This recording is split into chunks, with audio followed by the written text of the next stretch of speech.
Olá a todos, bem-vindos aqui ao canal do Maior da Minha Aldeia e ao episódio 6 a acompanhar a temporada 18 que está a decorrer aqui na aldeia. Hoje vamos dar uma vista, como é habitual, a 10 torneios que já estão concluídos e ver o medalheiro e a classificação, mas dois desses são novidades, portanto hoje dois jogos vão ter um destaque maior do que é habitual.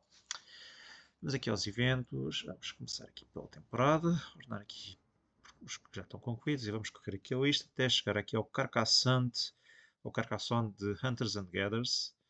Vamos ver o que é que aconteceu nesta temporada. Portanto, isto é uma versão dos Carcassonnes, mas é uma versão, não é do jogo original, é outra versão.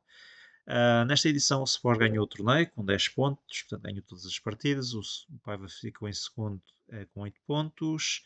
E depois temos uma igualdade pontual para o terceiro lugar, em que o Laranjas obteve. O Bruno ficou em quarto também com 6, o Icino também com 6, o André Dias com 6, o Mano Velho também com 6, o Marco e o Verbal também todos com 6, até, portanto, do terceiro ao nono todos terminaram com 6 pontos, em igualdade pontual com o terceiro. Vamos ver o que aconteceu. Portanto, aqui no caso, o Sport ganhou as 5 partidas do torneio, o Paiva só perde com o vencedor do torneio na terceira ronda, o resto também ganha as outras partidas. O Laranjo só perde nas últimas duas rondas com o primeiro e com o segundo, por isso é que ficou em terceiro aqui nos pontos dos oponentes. E depois podemos ver aqui o Bruno, perde com o Laranjo e o Sport, o Icínio perde com o Sport e o Verbal, o André perde com o Laranjo e o Bruno, e o Mano Velho perde com o Sport e o Andrés Dias joga no início, mas depois ganha as outras partidas. O Marco perde com o Paiva e com o Bruno. E por fim o Verbal, que teve um belo logo na primeira ronda, que não ajuda nada, perde as duas primeiras partidas, mas ganha as últimas duas e termina em nono lugar neste caso. Vamos ver aqui o histórico desta versão do Carcassonne, que já vai na 11ª edição. Baixou o número de jogadores, nesta edição é um mínimo até 15 jogadores, baixou 2 em relação à temporada passada. Vários jogadores já ganharam este torneio duas vezes. Posso ver aqui o Sport, o Golovir, o Mano Velho e o Orange. Portanto, neste momento não há ninguém a se destacar neste torneio e há vários jogadores que já obtiveram pelo menos 5 medalhas neste torneio. O jogador com mais pontos é o Sport, com 37,5 em 50. E vamos ver aqui a classificação. Portanto, o Sport andava numa sequência nas últimas 3 edições sempre a terminar em terceiro e agora consegue ganhar este torneio pela segunda vez. O Paiva andava um bocado ausente das medalhas, desta vez volta e ganha a medalha de prata e completa aqui o set das medalhas possíveis no Carcassonne dos Caçadores e Hunters and Gatherers. E o Laranjo ganha também agora uma medalha, ele que teve ausente na temporada passada, ganha agora uma medalha de bronze aqui nesta edição. Portanto, isto foi a edição do Carcassonne Hunters and Gatherers. Vamos agora descer aqui a lista, vamos para os S e vamos para o Sagani. O Sagani, que esta temporada foi jogada em 5 partidas, teve 11 jogadores. A vencedora foi a Fangamer, que terminou em primeiro com 10 pontos. O Cantibueu terminou em segundo com 8 e o Divinal terminou em terceiro com 6 pontos. E ainda há aqui mais 3 jogadores que terminaram com 6 pontos: o Peter Criperdade, o Godatua e o Arthur, que terminaram todos com 6 pontos. Vamos ver. Portanto, a Fangamer ganhou as 5 partidas, invicta. O segundo classificado só perde com o vencedor do torneio. O Divinal perde com o primeiro e com o segundo. É outro caso em que, ao defrontar os dois primeiros nas últimas rondas, beneficiou aqui nos pontos dos oponentes e terminou em terceiro. O Peter Criperdade perde com o Recruit e a Fangamer. E o Godatuga perde com o Divinal e o Peter Criperdade. E ainda temos aqui o Arthur, que perde as duas primeiras rondas, mas depois ganha as outras 3, mas infelizmente ficou também fora das medalhas. Vamos ver aqui o histórico do Sagani, que vai na sua segunda edição, estreou a temporada passada, baixou em um jogador. Portanto, temos um vencedor diferente e o Divinal é neste momento o jogador com mais medalhas, já ganhou 2 medalhas, e o Arthur é o jogador com mais pontos, 8 em 10 possíveis. Vamos ver aqui a Fangamer se estreou nesta edição. Ela estreou-se na temporada passada. Na temporada passada só foi ao arco 9 e terminou em sétimo, e desta vez foi a mais torneios e ganhou o Sagani. Portanto, é a primeira medalha, por isso muitos parabéns pela primeira medalha. E também temos aqui o Cantipuleu, que se estreou nesta edição e também é a sua primeira medalha. Portanto, ele está em mais torneios, mas a primeira medalha que obtém também aqui na aldeia, aqui no Sagani. Por isso, também muitos parabéns.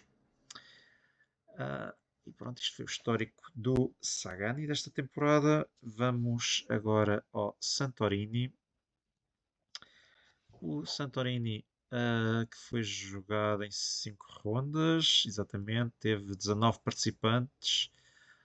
Novamente o vencedor foi o Toddy, já vamos ver porque é que eu estou a dizer isso. O Song terminou em segundo e o Alvir terminou em terceiro, também com 8 pontos. E ainda temos aqui o Seven Bros, que terminou com 8 pontos, mas ficou fora das medalhas. Vamos ver aqui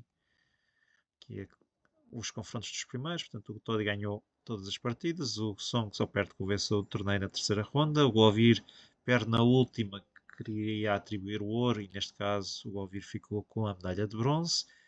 E o Seven Bros perde na primeira ronda, ganha as outras 4, mas no desempate ficou fora das medalhas. Vamos ver aqui. Santorini. O Santorini, como podem ver, tem aqui. O Toddy faz agora a sua terceira vitória consecutiva. Ele já tem 7 e neste momento igualou o Song como os jogadores com mais medalhas de ouro, mas ele tem dominado este torneio nas últimas edições. O Song ainda assim é o jogador com mais medalhas, 13, também começou a jogar mais cedo nas temporadas. Também é o jogador com mais pontos, 79 e 95. Em termos de jogadores, subiu 2 face à temporada passada. O jogo já teve aqui, atingiu máximos na temporada 6 e 7, andava aqui na ordem dos 30. Nas últimas 3 temporadas já ficou abaixo dos 20 jogadores. Provavelmente está agora a estabilizar. Também há mais oferta de jogos e é normal. Portanto, o Toddy faz a sua sétima vitória. O Song repete o segundo lugar que obteve na temporada passada. E o Govir, depois de 2 ingratos quartos lugares, desta vez consegue terminar aqui num terceiro lugar, voltar às medalhas com um terceiro lugar no Santorini. Sherlock 13, vamos aqui ver. O Sherlock teve 8 participantes, portanto é o mínimo para arrancar o torneio. Foi só jogado em 4 partidas. O Okran foi o vencedor com 6 pontos. O JDCM 2001 também terminou com 6 pontos. O Damipor também terminou com 6. Portanto, os 3 primeiros terminaram todos com 6 pontos. Vamos ver. Portanto, o Okran foi para a última ronda invicto, mas perde na última e ainda assim garante a medalha de ouro. O JC só perde com o vencedor do torneio na segunda ronda, de resto também ganha as outras 3 partidas e garante o segundo lugar. E o Damipor perde na primeira com o segundo classificado, ganha as outras 3 e termina em terceiro. Portanto, os 3 primeiros defrontaram-se entre si e tiraram tiveram uma derrota entre eles também. Vamos ver. O Sherlock penso que é a segunda edição. Exatamente, a edição passada teve 11 jogadores, agora baixou, foi o mesmo, o mínimo, 8 jogadores. E os medalhados são completamente diferentes, portanto, neste momento não houve aqui uma continuação face à temporada passada. E há vários jogadores que também têm 5 pontos em 8 possíveis. Como podem ver, não há aqui grande variação. O Okran subiu de um sexto para um primeiro. O JD subiu do sétimo para o segundo e o Damir subiu de um nono para um terceiro lugar. Portanto, tiveram posições medianas na temporada passada e agora subiram. E, em contrapartida, por exemplo, o Superbred terminou com quinto, o José Souza terminou com sétimo, mas também é um jogo que às vezes tem um bocadinho, a componente de sorte tem algum impacto às vezes nas pistas. Vamos aqui agora ao Shifting Stones. O Shifting Stones já começa a ser aqui um torneio bastante habitual. 20 jogadores, um jogo relativamente simples, 5 partidas.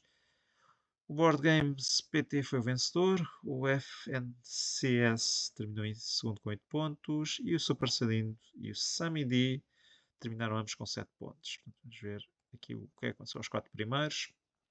Portanto, o Board Game ganhou as 5 partidas. O FMCS só perde que venceu o torneio na quarta ronda, o resto ganha as outras partidas. E depois o Super Sadino empata com o. Ah, meu Deus! Grash da Sanity. Pronto. E perde com o vencedor do torneio e garante o terceiro lugar. E o Summit também tem aqui um empate na primeira ronda com o Souza. Ganha as outras partidas, só perde com o Mingas, mas no desempate fica em quarto lugar. Vamos ver aqui o histórico. O Shifting Stones, que já vai na 11ª edição. O mais medalhado em vitórias de torneios é o David com 3 e também o mais medalhado em 6 medalhas em 11 edições. E também é o jogador com mais pontos, 38,5 pontos em 55 possíveis. Esta temporada baixou em um jogador, tinha sido atingido um máximo, mas está aqui a estabilizar agora à volta dos 20 jogadores, que é um bom sinal. Há aqui vários panos, mas são nomes diferentes, mas pronto. Portanto, aqui o Board Games que ganha este torneio pela primeira vez. Na temporada passada esteve muito perto de terminar as medalhas e desta vez, na sua quarta edição de participação, ganha a medalha de ouro. O FMCS, que já tinha ganho uma medalha de prata na 14 e tinha ganho este torneio de temporada 11, agora volta a ganhar uma medalha de prata. Ele teve agora, a última temporada correu um bocado mal, com 16º lugar. E o Super Sandino está aqui com uma boa performance nas últimas edições. Agora baixou agora em um lugar, mas ainda assim garantiu um lugar no pódio com um terceiro lugar. Portanto, o Shifting Stones. Vamos agora para um multiplayer que é o Stella, normalmente um dos torneios mais rápidos a serem terminados aqui na aldeia. Teve 33 participantes e foi jogado em 4 rondas. O Inseticida foi o vencedor com 21 pontos. O Paiva também terminou com 21 pontos. E a Madi terminou com 18, tal como o Running Wild, que terminou em quarto com 18 pontos. Vamos ver aqui. Portanto, o Inseticida ganha 3 de partidas, mas a última termina igualado pontual com o Paiva, por isso é que eles partilharam os pontos.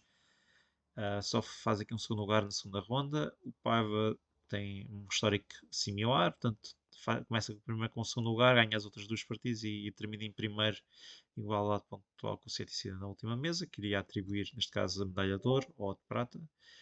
Depois, o terceiro classificado tem 3 segundos lugares e ganha a última partida e garante com 18 pontos o terceiro lugar. E o Running Wild tem um percurso um bocadinho diferente. Faz um segundo, ganha duas das partidas e termina em terceiro e termina também, neste caso, em quarto lugar.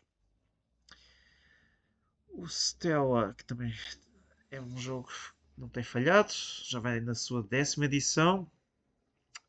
Inseticida ganha este torneio pela segunda vez. E há alguns jogadores aqui que é de CCC que também já ganhou este torneio pela segunda vez. Portanto, é agora igual a como um dos jogadores com mais medalhas de vitórias. E também há vários jogadores com pelo menos 3 medalhas. Eu vejo aqui o Paiva, a CCC e penso que seja só isso. O jogador com mais pontos é o Govir, 151 em 40 rondas possíveis. Nesta ronda, Inseticida ganha este torneio pela segunda vez. Andava aqui rondas com um bocadinho acima do meio da tabela, mas não estava perto das medalhas. O Paiva também teve um histórico agora similar. As últimas duas edições foi um bocadinho mais abaixo e agora volta às medalhas, consegue ganhar a primeira medalha de prata. E a Madiwi, logo na estreia, faz um terceiro lugar, o que é impressionante. Já agora vamos ver aqui. Não é a primeira medalha, mas assim, tinha ganho uma medalha na temporada passada. Esta é a sua segunda medalha, neste caso no Stella. Portanto, foi aqui a história do Stella, desta edição. Vamos agora aqui ao Simbiose.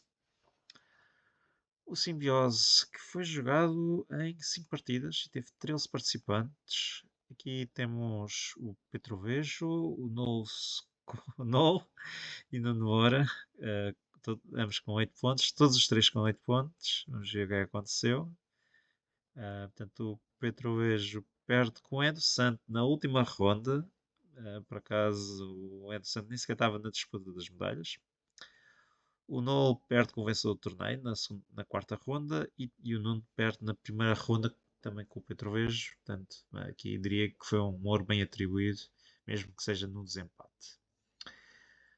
Vamos ver o histórico do Simbiose, que vai na sua segunda edição. Teve aqui um máximo na edição passada com 17, baixou 4, ainda assim é um bom número. Vencedores diferentes, o Petrovejo ganha a sua segunda medalha e também há vários jogadores com 8 pontos em 10 rondas.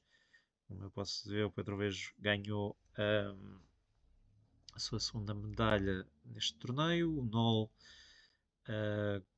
que ficou perto das medalhas na edição passada, agora consegue terminar em segundo lugar. E o Nuno Moura, logo na sua estreia neste torneio, consegue sair com uma medalha de bronze.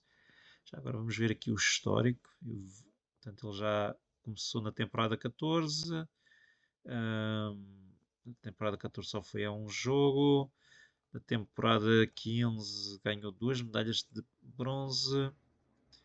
Na temporada 16 saiu com 3 medalhas de prata, portanto aqui é aumentar a sua performance. Na temporada passada saiu com 3 medalhas de bronze, mas nesta edição finalmente ganha a sua primeira medalha de ouro nesta edição 18 aqui da aldeia. O NOL, penso que também já participou em algumas edições, 16, vamos cá ver, e ainda não, só que esta foi a edição que, portanto, as últimas 2 edições não tinha ganho medalhas, não, na edição passada ganhou uma medalha de prata, e agora nesta edição voltou a ganhar outra medalha de prata, portanto, ainda não ganhou, foi a de ouro ainda. Portanto, aqui foi o Simbiose, e vamos agora ao próximo, que é o The Guilds of Merchants. O Guilds, que teve 19 jogadores e foi jogado em 5 rondas. O Nuno Moura foi o vencedor com 10, o Giboa com 8 e o Godatuga também com 8 pontos, a terminar no terceiro lugar. Portanto, o Nuno ganhou as 5 partidas.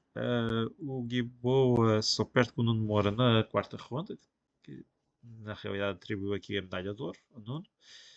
E o Godatuga perde na primeira ronda, ganha as outras 4 e garante ainda assim um terceiro lugar.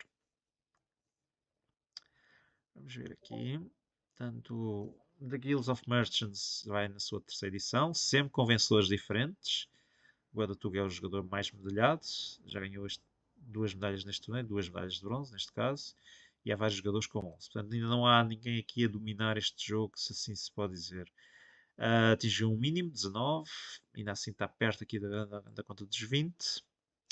E o Nuno Moura, como podem ver, subiu de um 19º para um primeiro, o Giboa subiu de um 12º para um segundo e o Godatuga subiu agora de um 7º agora para um terceiro lugar. E por fim, vamos aqui às estreias desta edição, que vamos começar aqui pelo Soltis. O Soltis é um jogo relativamente rápido e simples. Esta edição teve 11 participantes, logo na estreia. Cris Wolfei foi a vencedora com 8 pontos. O Divinal terminou com 6 e o André Vitor também com 6 pontos. Foi jogado em só 4 rondas. Portanto, aqui a Cris Wolfei ganhou as 4 partidas. O Divinal perde na primeira ronda, tem um bye e ainda assim consegue terminar em segundo lugar, que é impressionante. E o André Vitor perde com o segundo classificado na terceira ronda, mas só garante o terceiro lugar. Portanto, é a primeira vez. O jogo é relativamente simples. Vou aqui só mostrar umas imagens. Não, não é um draft.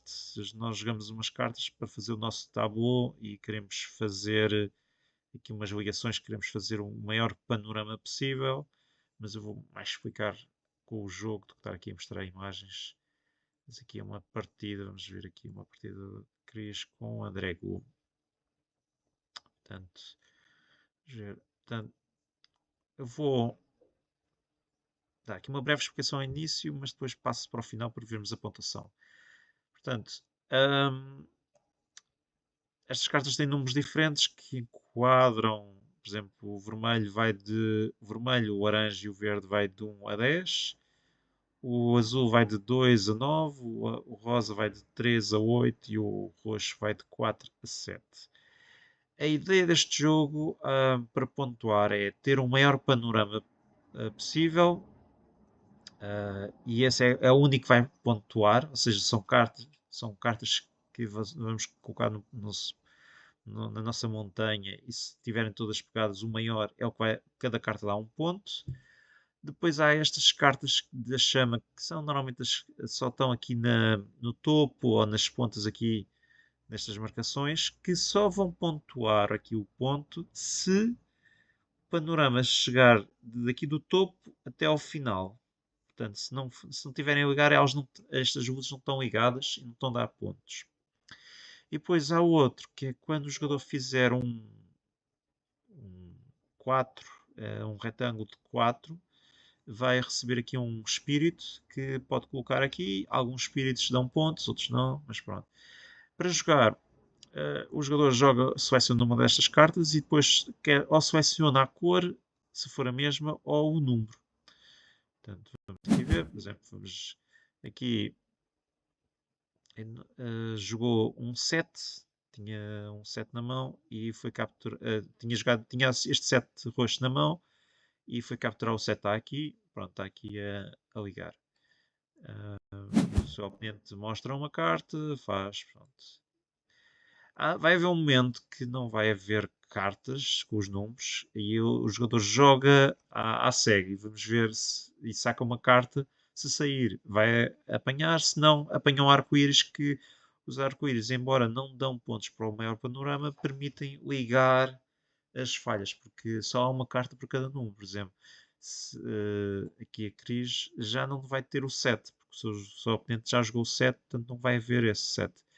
Tal como se jogar. ah, ah, Vamos aqui mostrar aqui para o final, que não vale a pena estar aqui a mostrar o jogo inteiro. Embora o jogo seja relativamente rápido, mas interessa mais ver a pontuação, que infelizmente não está a mostrar. Mas pronto. Ok. Sei que não correu bem até ao final. Por acaso o jogo até tem aqui explicação o que é que cada animal, cada espírito faz. Aqui. Ok.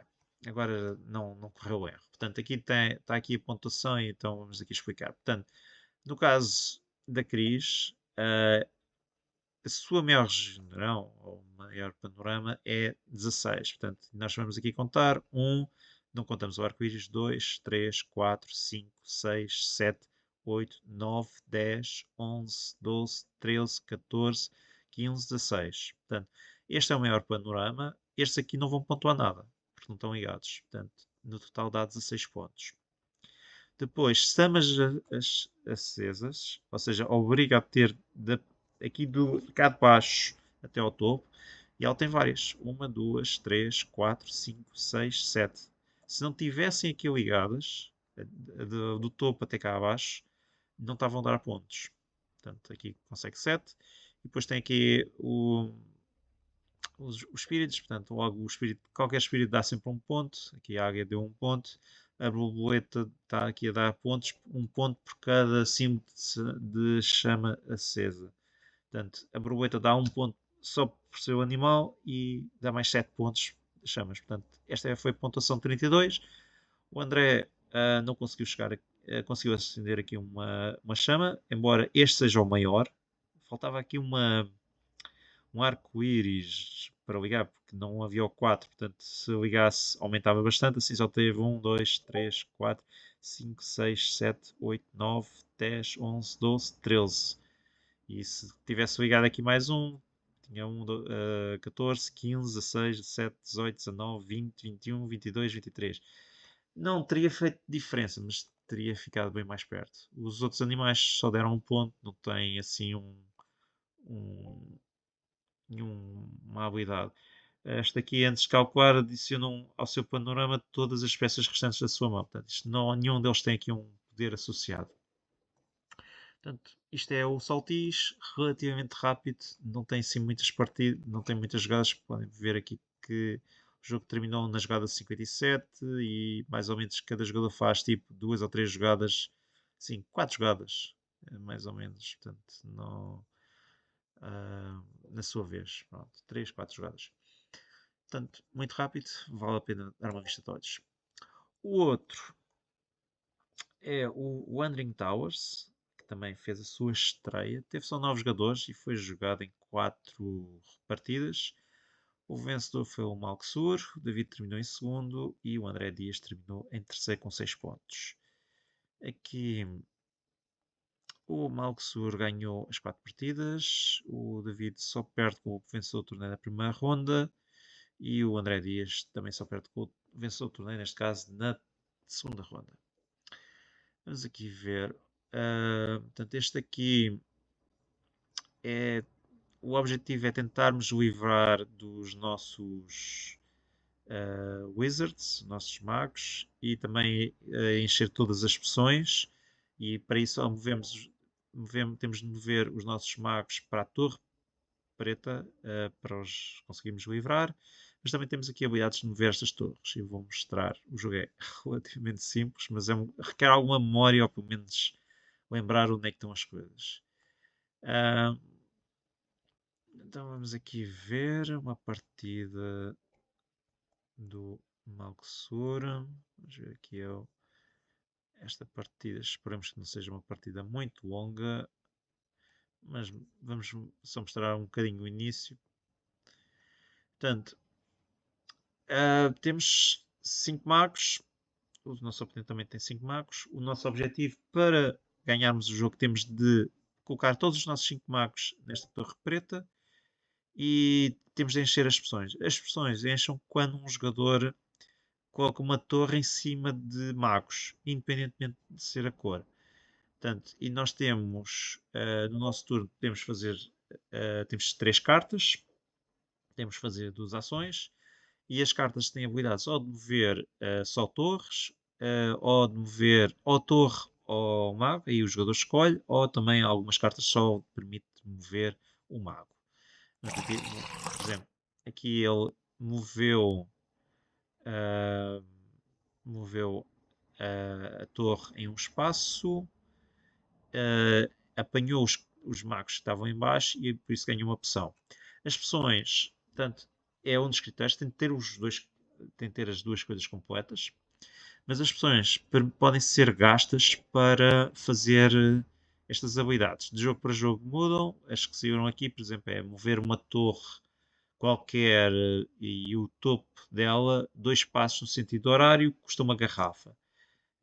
E aqui acho que custam 2. Levante qualquer torre para libertar um dos seus magos. O mago liberto será sempre colocado no topo da torre onde estava aprisionado. Porque neste momento não permite. Só que tem um inconveniente. Se ambos os jogadores terminarem empatados, se conseguirem livrar ambos os magos e as poções, o jogador que tiver menos poções gastas será o vencedor, senão é empate. Vamos aqui só mostrar, vamos ver se...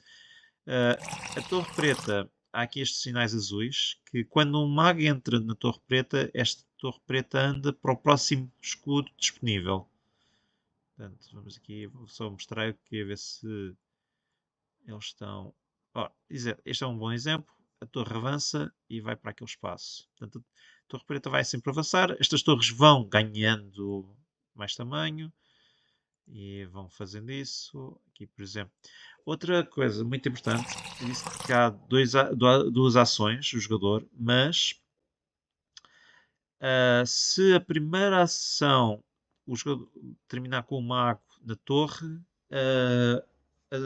ele já não pode fazer mais uma ação. Por isso é que vimos o Maivor a mover primeiro este mago para a frente e depois a mover o outro mago para terminar nesta torre preta. Por isso, senão só teria feito uma ação. Também o jogador pode descartar das cartas que tem na mão, só para fazer um movimento, que acho que é só mover um espaço, que ou é da torre ou é só do mago, mas só pode. É uma ação um bocadinho mais fraca, mas às vezes é útil. Também há aqui umas cartas que é mover a relevar dado, podem ver. Pronto, aqui correu bem para o Malxur, que saiu o número que pretendia e assim terminou. E aqui aqui o Maver consegue meter o outro. Portanto, o jogo vai avançar. Vamos aqui para o final, vamos correr aqui. Não há muito sentido estar a ver. Depois há uma parte de memória, é muito importante as pessoas, porque à medida que os magos vão desaparecendo do mapa, torna-se mais difícil cobrir. E agora podem ver que as torres estão todas muito em só dois ou três locais, portanto começa a ser complicado. Aqui o Maver utiliza uma opção, portanto, e o Maver está com algumas dificuldades em ter as expressões.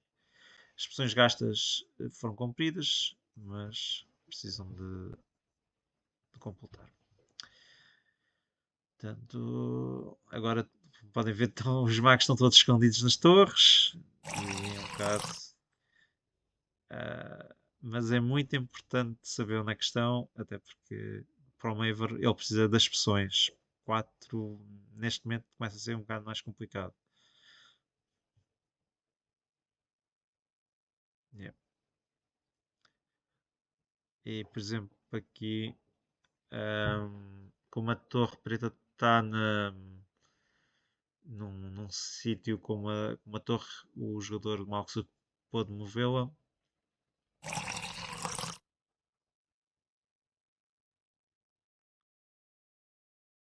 Por exemplo, o Maver está-se a concentrar muito nos magos, mas está-se a esquecer das expressões.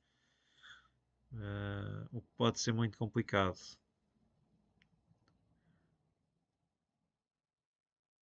E pode ser bastante complicado. Agora o Malxur. Já agora, as torres podem ser movimentadas por qualquer jogador, mas os magos só podem ser movimentados com os magos da sua cor quando jogam as cartas. Pronto. E agora é o problema: o Maevor precisa tapar os outros dois magos não há, e as torres estão muito dispersas, estão muito concentradas em só dois, o que torna-se muito complicado. Por exemplo, aqui interessava mover estes magos, esta torre para a frente, para não ficar junto à torre que estava muito perto. E vamos ver.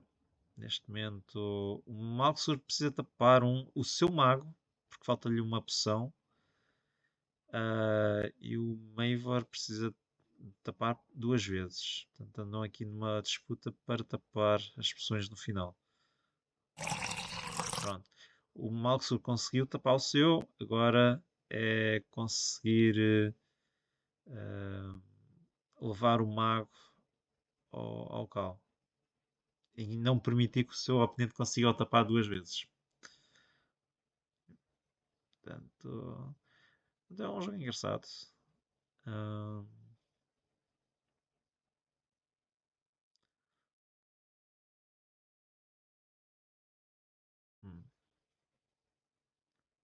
Está um bocadinho mais estático porque é tudo uma questão de quem é que consegue tapar primeiro com o seu oponente.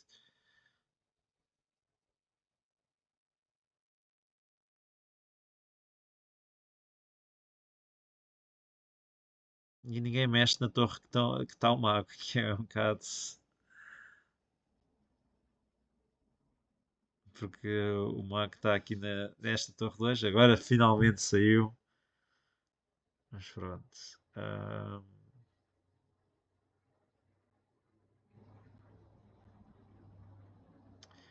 É um jogo um bocadinho mais demorado que eu pensava que ia ser. Mas aqui o Maver conseguiu tapar mais uma vez. E só precisa tapar mais uma vez para ganhar. Mas não, mas não conseguiu, portanto, não foi. O Malxur deve conseguir libertá-lo e mover. Mas precisa às vezes ter os números corretos. Portanto, como podem ver, ele jogou aqui numa estratégia. Aqui as torres deviam dar a volta para permitir apanhar o mago. Ele está a deixar o mago para o final, que torna complicado. E agora ganhou. Pronto. E o jogo acaba porque o outro jogador não consegue fazer, já não consegue tapar. E pronto, isto era o Wandering Towers. Vamos ver se regressa na próxima. Não vamos prolongar aqui muito mais o vídeo. Vamos só ver aqui muito rapidamente a classificação. Há dia 2, dia 13 de março. Portanto, ainda liderado pelo Govir com 970.22, Running All com 965.23 e em terceiro o Skywalker com 954.01. O top 10 é concluído pelo Spor, Ocran, David, Domain, Nuno Moura, Ferrer e neste momento em top 10 está o Bruno Silva com 931.51. O medalheiro, à data de hoje que temos 97 medalhados, já estamos perto dos 100. É liderado pelo David, com 5 medalhas de ouro, 3 de prata e 7 de bronze, 15 medalhas total. O Govir, com 5 de ouro e 1 de bronze, 6 medalhas. E o Ocran a fechar o top 3, com 4 medalhas de ouro, 3 de prata e 2 de bronze, 9 medalhas no total. Vou correr aqui a lista, como é habitual, muito rapidamente, desta vez, porque já o vídeo já está longo. E aqui está, o vídeo está concluído. Espero que tenham gostado. Até um próximo dia, que não vai demorar muito, para acompanhar mais esta temporada 18 que está agora a decorrer. Até à próxima. Tchau.